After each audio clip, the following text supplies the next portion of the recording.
Howdy. My name is Preston Martin. I'm a DevOps engineer at GitHub. And in my side time, I'm also a moderator of the DevOps Stack Exchange. So if you guys see me around, those are two places to find me. So today, I'm going to lead a workshop on monorepo spring cleaning. This is kind of a subject close to my heart. It's something I see in professional services quite often. People come to us with monorepos. They have questions about it. They want to know how to make them size down, trim them down. So yeah, we're just going to kind of walk through some of the basic tools that can help you declutter your monorepo. And then we're going to talk about some few examples of those. So the main goals of this workshop that we're going to do is we're going to learn how to gather information. So we're going to use a couple open source tools to be able to gather statistics on our monorepos to figure out what's kind of going on. And then second, we're going to interpret those results. So we're going to take all the results we have from Git Sizer, Git Filter repo, and we're going to learn how we can finally remediate upon those, which is important because we can gather all the information we want, but if we don't have a plan of action, then it doesn't do us much good. So yeah, some of the reasons you might want to perform a monorepo cleanup with some of these tools. For one, long Git operations. Our clones, our fetches, are becoming really extensive. They're slowing down developer lead time, remediation time. So we want to downsize our monorepo so that our Git repo and operations are more performant. Second, our repository is just too big. It's taking up too much storage size. Again, it's affecting our Git operations. It's affecting the server we're hosting it on. So that's not good. We need to learn how to fix that.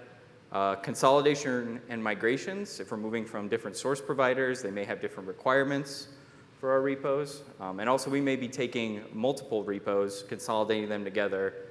So we need to be able to downsize too and clean up some of that unwanted clutter. And finally, just removing unwanted history. There can be compliance reasons maybe. Maybe somebody's accidentally put an SSH key in that you don't want in there. Bad commit history, bad commit authors, you name it. So those are kind of the main reasons I think that we would go towards a cleanup.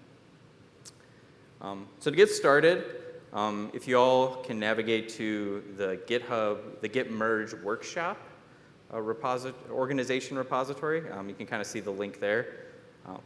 I'm just going to have 10 minutes that we're going to roughly kind of get all the tools installed and set up. So the tools we'll be installing are Git Sizer, Git Filter repo, and then if you don't already have Git installed, you'll want to make sure that's updated and installed to the latest version. So I'm just going to give 10 minutes here, and I will jump to the repo link here, and then yeah, then we can kind of get started with the walkthrough. And if I want to add, if anybody has any questions on the setup or installation, if you just raise your hand, we have a couple staff walking by that can kind of help you get anything installed you need. So.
Okay.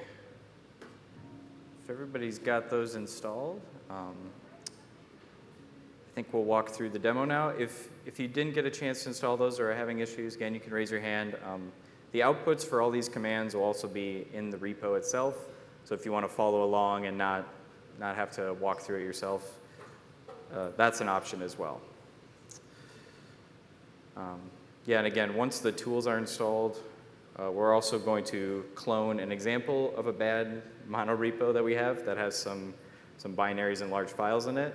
But if you want to use for this workshop your own repository, your own local clone of a monorepo, that's perfectly acceptable too. So in fact, that's a great opportunity to learn more about your repositories. So, okay. So in the first example, we're going to cover Git Sizer. So Git Sizer is an open source tool that will help us to learn more about our repository. It's going to give us some useful statistics about the blob sizes, the number of commits, the commit sizes, a ton of helpful information. So I'm going to go over here to another window. So the workspace is already set up. We have everything installed here. So I'm going to go to our example monorepo here. And I'm going to navigate to the instructions at the main README page. If you want to follow along here, you can follow along on the Git repo itself, posted on GitHub, or you can follow along in the README in a local cloned version of it as well.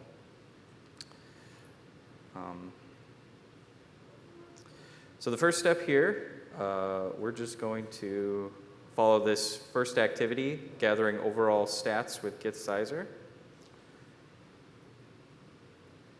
And we're just going to hop into this repo and just take a look at the contents of it just to see what we're working with. And I paste. There we go. There we go. We got plenty of info there. OK. So we can kind of see here, from a base perspective of the repository, a fresh clone of it, we don't have very much info to work with. We only have 3 files. It looks relatively simple. They're all relatively small in size. They're all just a few bytes, nothing, a few hundred bytes, nothing crazy here. It's an example Python repository. So there's nothing too astounding going on here. And we can even see here in the output matches. We can even see here, if we go list that to nothing out of the ordinary. But when we run a tool like Git Sizer, we're going to be getting information and gathering it on the entire history of our repo, the entire commit history. And if we open the results here, so Git Sizer outputs a table that will tell us things, some relevant information here. We can see the total number of commits in our repository. We can also see things like the number of trees, the number of blobs. You can even see here the total size of all the blobs in our Git repo. And we'll also get this level of concern. So this is kind of what Git Sizer determines are highly probable areas or areas that you should investigate, and kind of a warning in a sense. And down here, under our blobs, we can kind of see some levels of concern here. We have some blobs. Our max blob size is 50 gigs, which when we looked at the base of our repository, we could see that it wasn't, there weren't any large files present in that fresh clone in that local checkout. So this is indicative that it is in the history of our repository. So we can see that here from this input. We also see down below in this section an annotation that will actually tell us the particular blobs that it sees. And it says in the history for this Git object at this particular SHA that we have a backup file, a database backup file that was presumably accidentally committed to the repository. So yeah, kind of the base relevant info that Git sizer tells us. And we can actually look at that file. So we can further that input. We can take this object SHA and actually print it here, and we get a bunch of binary data. So that's pretty indicative that this is 50 meg database backup file binary that somebody accidentally committed that we need to enact on. We need to clean up. Another thing we can do is we can take that particular commit SHA. So that would be this one here for that binary. And we can see what other files were introduced in there. And we can see that at our base level, from a fresh clone, we still see those hello world files, those Python files we had. And now we also see that database backup file. So at this particular point in time, we can kind of see what that repository looked like.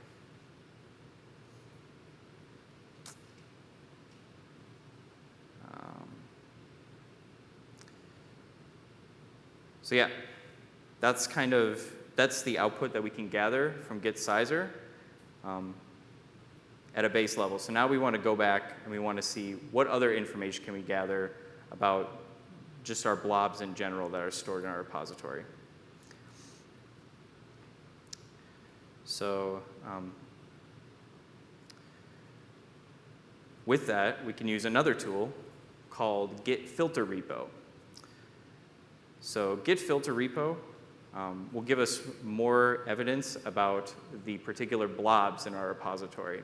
So things like blob sizing, directories, how many blobs are in our directories, what the sizes are of those. So we can operate within the same repository and can see what information is output. So working in that same monorepo directory, we're going to run this git filter repo analyze command. And this is going to generate a handful of blobs, or some information on our blobs and the commits and process those. Then we can actually go into the filter repo directory. So this will store within your .git directory. It'll create a filter repo directory. And then within there, there's an analysis directory. So if we list the contents of that, we kind of see a handful of files here. They all contain different pieces of information. And if we, actually, I'm just going to open one file at a time.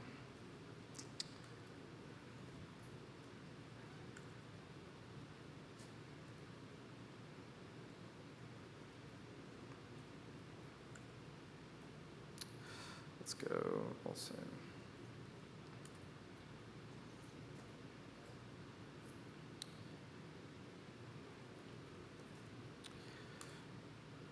So yeah, the most relevant file to us for this example is going to be the blobs, SHAs, and paths directory, or text file. So when we open this up, we're going to see a couple things here. The first thing we notice is that at the very top of our file, this is categorized by overall blob size.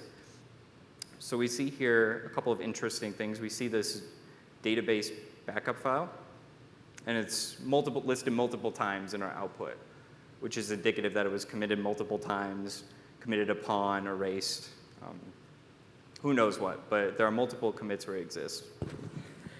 Excuse me. We also see here a couple things with the pack size. So this SHA, this is the object SHA of the backup file, but we also see here the unpacked and pack size. And we can kind of notice here there's not a lot of difference here. One of the reasons being is that that's very indicative that this is a binary file. It's not compressible. It's not diffable. It's consuming a lot of storage, and we don't have an easy way to compress this. So even in its raw state, when we compress it, it's 50 meg file that's being not compressed at all. And then we see our other files here, all these, everything normal that we expect, those Python files. So nothing out of the ordinary here. Um,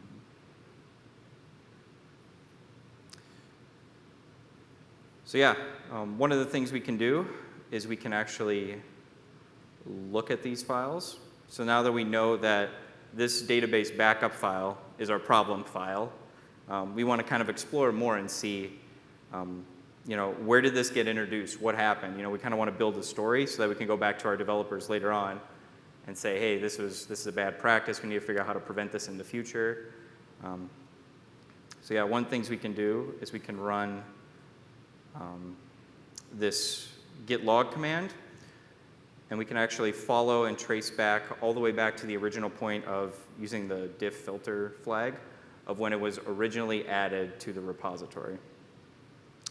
And we can see Preston Martin, the troublemaker, was the one who committed this source file back in July. But this would be a way to go back to the developers and say, hey, we found this file. This is a problem clearly in our history. It takes up nearly the entire size of our repo. And we need to figure out a way to be able to prevent this in the future. We can also go down below, and then we can also see what other files were introduced in that commit. So by running diff tree, we can actually see taking this particular commit SHA that was output here. So we can take the commit from the above command, and then down here we can see that this was the only file introduced in that backup. But this would also be a good command to be able to run to see are developers accidentally committing files? Is this maybe an automated process that's going through and pushing the same backup file, the same archive file, database file? You can kind of narrow that down the scope. So again, these are all useful commands to just gather more information about why are there large repository or large binaries in our repository. So yeah, again, if you're following along in the lesson, all the outputs are displayed in these little drop-downs. So feel free to follow along that way as well. So now we've kind of gone through the first activity and being able to analyze and figure out, okay, we've gathered all this information about our repository. We've gathered information about the blobs. We know that there's seems like some rogue commits of people just committing the backups themselves. But now we need to be able to do the second part, which is to remediate upon this. So we want to remove these backup files from our repository. And the tool we'll be using for that is also Git filter repo. While the analyze functionality is one component of it, there's also the main functionality of it, which is to remove historical commits from your repository. So what we're going to do is we are going to go into one of the copies of our repo. So if you're following along and you didn't get a chance, I would make a copy of this source because we're going to be removing history and we'll be wanting to use this repository later. So I've gone ahead and done that, but again, you'll want to copy the bad monorepo or whatever monorepo you want to use, and then creating this secondary copy because we are going to be just making local changes to it. So the first command we're going to run, and this will actually be the cleanup command, is we're going to run git filter repo, and we're going to pass in the path to our binary, and then we're also, we want to make sure we have the invert pass flag. So git filter repo, by default, will remove the history of everything but the paths you specify. So it also takes regular expressions. So you can say, I want to remove everything outside of a certain directory, for instance. But in our case, we only want to remove one file. So we're going to take this command here to remove the single instance of the backup file, but we want to remove it from every commit in history. Oops. One more.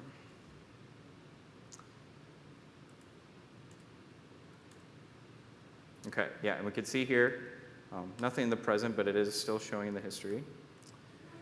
So we're going to run the Git filter repo to remove the backup files. See, it ran pretty quick.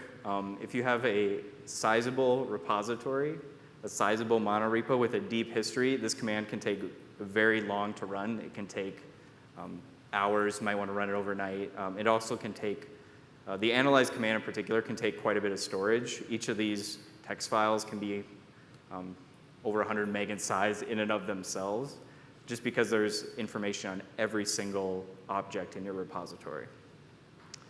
So you can see here, this ran pretty quick. This is just a sample repository. And it says it ran successfully. But we want to be able to check that because we don't trust running arbitrary commands from somebody's slide deck. So let's check that out. So let's run some of the commands that we ran before on a repo before we started cleaning up. So the first one is we're going to run this git log command with the diff filter to see when it was added, to find the original commit when it was added. And we can see we get a null output here. There's nothing there, meaning that looking through our history, there's not an instance of the file being added.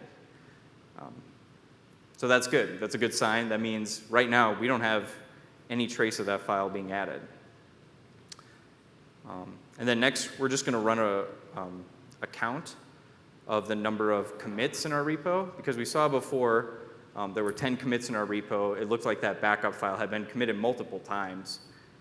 So let's kind of look through and let's see what's going on. So we can see now our count's down to 6. So there have been 4 commits that were removed, which is good, because when we look through that output, that's kind of what we saw. So then finally, we're going to run git sizer again. So git sizer running at this time, we should see a completely different output. Obviously, our main goal is to not see those backup files within the history. So when we run it again, you get this huge output. And we can see here, immediate thing we notice, commits are down to 6. The total size of our repo has shot down. We were at 150 meg before those multiple commits of the blobs. They were taking up mostly all of our storage space, but now we're down to 190K. We'll keep scrolling down, and this is the main data entry point we were looking for, is that max blob size is now 690 bytes. So clearly our rewrite worked. We can also see down here there's no mention of the largest blob, no link to that object SHA or commit SHA. So we've achieved our goals of being able to rewrite that history. So that is a huge win.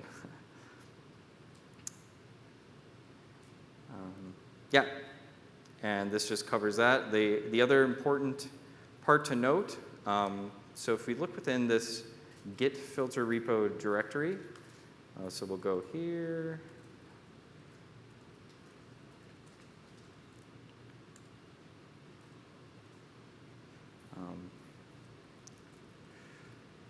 So there are some important secondary files that whenever git filter repo runs, it also outputs as well. One of those is a commit map. So this is relevant because if you do have any references to SHAs in your Git repo or in any CI/CD pipelines, any other third-party tools, whatever, this will provide a mapping of any SHAs that were rewritten from your old ones to your new ones. So you can see here, all these are the ones that changed, and then any ones that are annotated with just string of zeros, those are ones that were completely removed from the history. So again, if you have any references in your pipelines or any other tooling that mention specific SHAs, this is a great output that's vital for those systems. And then the other thing to mention is that every time you run git filter repo, it will rewrite all of these files and it will generate new outputs. It will do another rewrite of your history. So all of these SHAs will change again. So if you want to, let's say we wanted to not only rewrite the history of the backup file, remove that, but we also wanted to maybe remove another database file. It's best to run all those commands together to concatenate them into one parameter when you're running the command, because then it'll only do one rewrite. It'll only do one rewrite of the history, and it'll only output all the files once. So definitely important when you're doing your own implementations of the tool.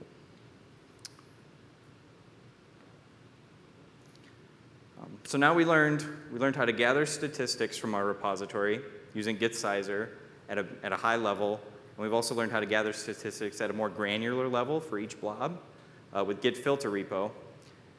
And we've also learned how to rewrite with Git filter repo. So not only take all of those statistics we gather, but actually go through, get into the repository, and rewrite the history. So our final kind of activity we want to go over is the scenario where, let's say, we can't rewrite our history. This happens a lot where maybe we're so dependent upon those SHAs, we're so dependent upon the history, maybe we have compliance reasons where we can't go back and do a rewrite. It's just not feasible. There is kind of a third option that involves using Git replace. Git replace is a built-in function of the Git tooling. And we call it repository grafting is kind of the term that I've seen float around. But essentially what we'll be doing is taking the history of our monorepo and grafting it to a new repository which will contain the head commit of the historical repository and then combining them together so it seems like one seamless repository. But any future development would be done on the new repository. So we'll actually go to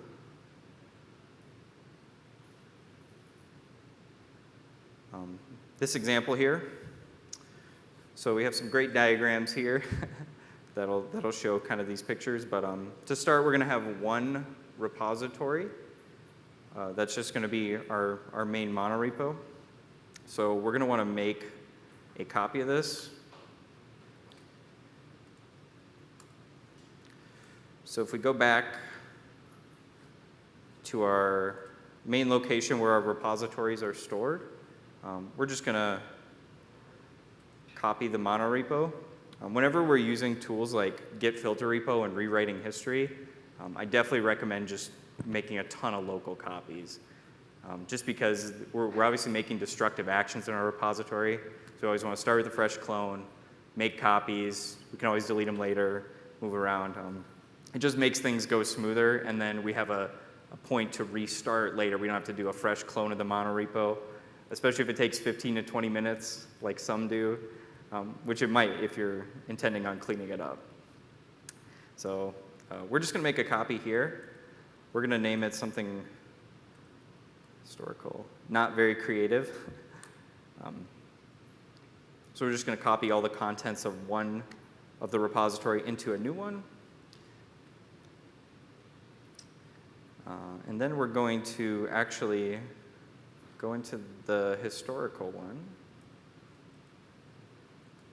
We're just going to make sure all our contents are there. It's there. Do a git log. Yep. We have some output here. This Preston Martin user thought he removed all the binaries, but he was wrong. Yeah, so we can see there it's a direct mirror of that repository. So now what we're going to do is we're going to take the main repository and we're going to delete everything, the entire Git history. Because our goal is to have a state where it is just the files at the head commit of what the historical one was. So if we go down to this diagram here, this kind of shows a better example. Sorry for the bad font size. It shows up better in the repo, or the bad font colors.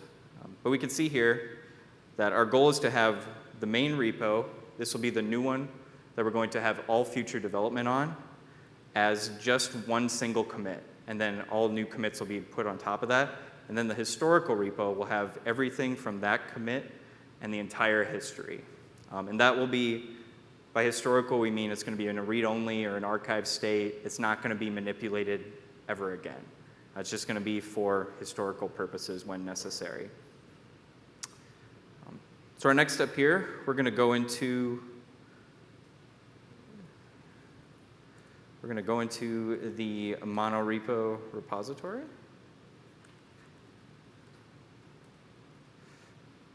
And we're going to remove the entire Git directory. So you can see here, not a valid Git repository. And then we're going to reinitialize it as a Git repo. For this reason, this will, again, generate this kind of single commit going forward, new repository, new history.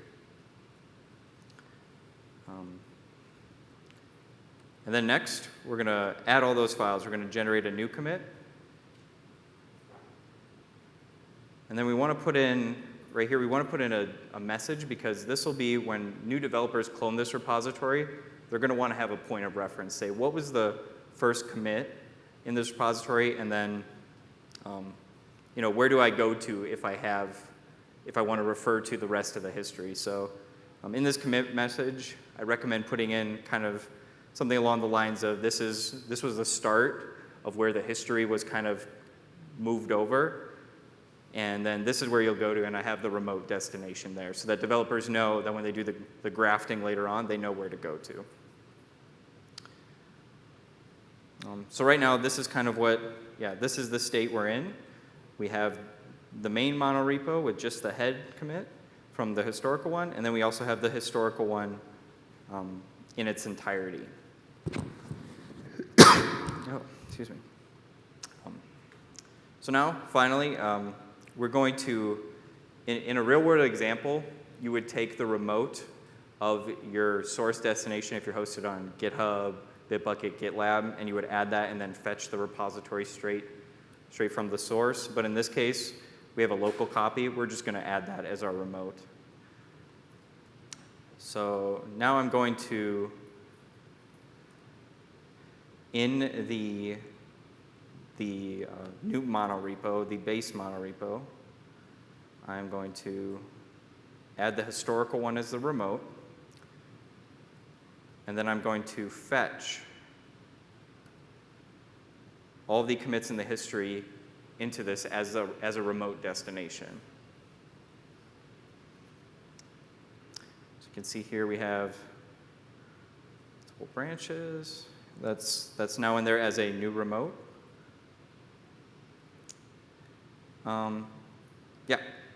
We can go run git remote -v, and we can see here, we have the fetch repository as our remote destination, or as one of our remote destinations.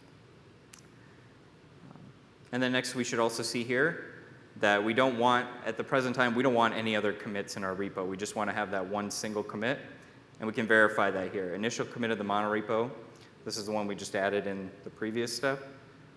You can find information. So everything is looking as it should right now.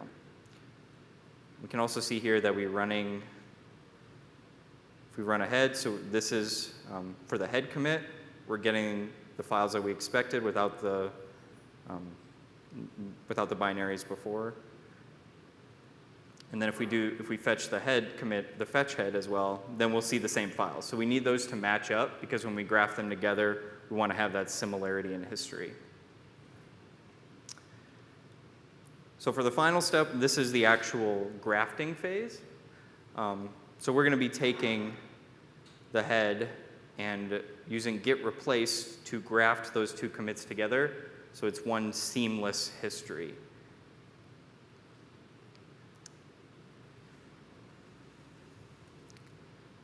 So for the final phase, we're going to run the graft command. We can see that it doesn't take time at all. We have both copies of the repository locally, so it won't take any time to run. And it's important to note, so while we can use the shortcuts for head and fetch head, if you have developers doing this in their own environment, they're going to want to actually reference the particular SHA. So oftentimes what I'll recommend to customers, to anybody looking for this type of solution, is that they have like a startup script, like a shell script, a bootstrap script that contains all of this grafting commands within it, including that SHA of the initial commit of the main monorepo, or the one going forward. So at this time, ideally, this is the state our monorepo is in right now. We can see here the black portion is our history, and then now we have the head commit grafted onto the fetch head. So one reason, or one way we can kind of demonstrate this is kind of the output of what it looks like. So we can see here we have the head commit, and then we also, it also annotates to us, Git does, it's really clear that we specifically replaced this commit with the history of the historical repo. But yeah, from our perspective, it's a pretty seamless history too. We can pull up and show any history of those commits. We could do here like if we run the git log command we did earlier with that particular SHA.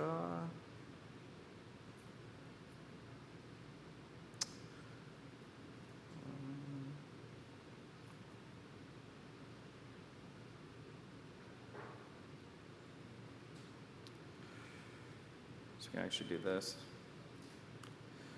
We can see here, it's as if the history hadn't changed, but we actually do have two separate repositories.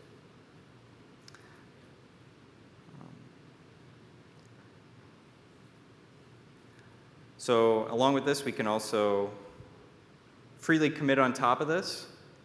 So if without affecting the history of the original historical repo. So for instance here, I can make a new commit and then run git log again. We can see here my new empty commit is now in the history. It's not affected by the historical repo. It didn't change anything there, but it only affected the base repository or the new monorepo, the new source.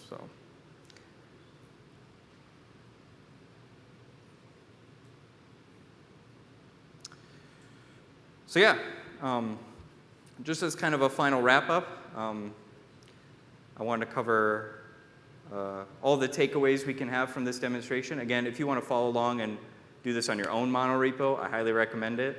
It's kind of cool to see some of these statistics and gain insights into how you can clean up your own monorepos and improve the performance. But the main takeaways I want to get from this exercise, this workshop, is we learned how to analyze a monorepo with Git Sizer and Git Filter repo using open source tools. We learned how to safely remove large files from the monorepo.